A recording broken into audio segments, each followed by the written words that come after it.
এই দেখো ঘরের কাজ স্টার্ট। এই যে বিছানা তুলছি, মশারি। আমি তো রোজ মশারি টাঙাই, তোমাদের বলেছি।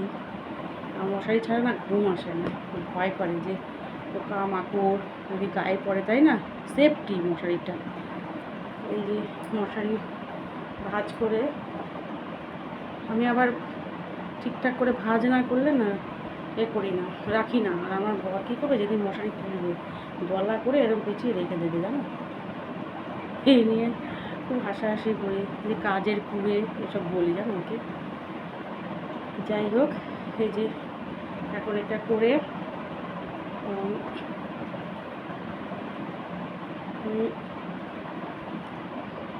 এখন তো অনেক বাড়িতেই কেউ মশারি টানায় না,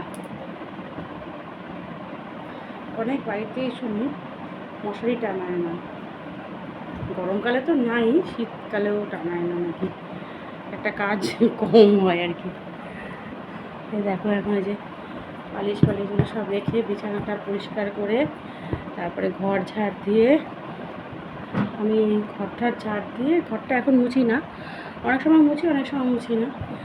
তারপরে রান্নাঘরে ঢুকে যাই, রান্না টান্না সব করে সেরে তারপরে ঘর মুছে তারপরে স্নান করে তারপরে পুজো দিই। ঠিক আছে, টাটা।